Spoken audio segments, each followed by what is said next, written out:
बहुत पुराने जमाने की बात है, जब बगदाद को दुनिया का दिल कहा जाता था, जहां बाजारों में खुशबुएं बिखरी रहतीं, मस्जिदों में इल्म के दिए जलते और गलियों में दयालु लोगों की कहानियां बसती थीं।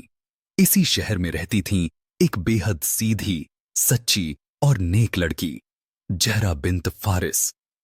जहरा की मां का इंतकाल बचपन में ही हो गया था और उसके पिता एक मामूली कारीगर थे। घर में धन दौलत नहीं थी, लेकिन अखलाक और शराफत इतनी थी कि पूरा मोहल्ला उसकी मिसाल देता। जहरा फज्र की नमाज के बाद अपने छोटे से घर के सामने बैठती और पड़ोस के यतीम बच्चों को पढ़ाती। कुरान, थोड़ी लिखाई पढ़ाई और अच्छे चरित्र की बातें। वह बदले में कभी पैसा नहीं लेती। लोग कहते, ऐ जहरा, तू अपनी गरीबी में भी इतना देती क्यों है? जहरा मुस्कुराकर कहती, अल्लाह ने मुझे दिल दिया है, खजाना नहीं। दिल बांटने से कम नहीं होता। एक दिन बगदाद में भारी आंधी उठी। बाजार जल्दी बंद हो गए। लोग अपने घरों को लौटने लगे।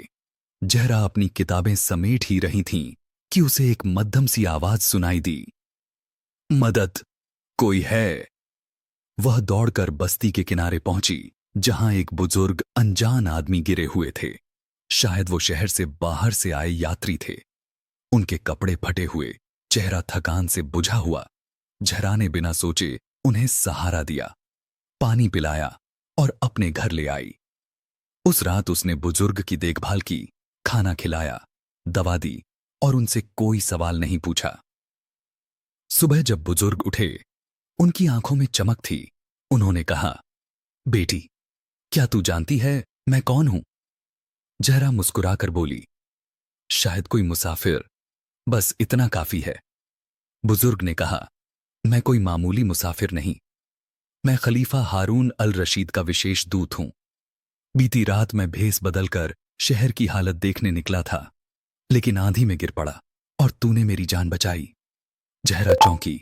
वह घबराकर बोली, मैंने तो बस इंसानियत निभाई। दूत ने गहरी सांस ली और बोला, ऐ लड़की, अगर बगदाद में तेरे जैसे लोग हैं तो यह शहर आज भी अल्लाह की रहमत में है। 3 दिन बाद एक शाही काफिला उसकी गली में पहुंचा। पूरा इलाका हैरान था। दूत ने उतरकर कहा, खलीफा ने तुम्हें अदालत में बुलाया है। जहरा डरते डरते महल पहुंची। हारून अल रशीद ने उसे देखकर कहा, बेटी, तेरे नेक काम ने मुझे प्रभावित किया है।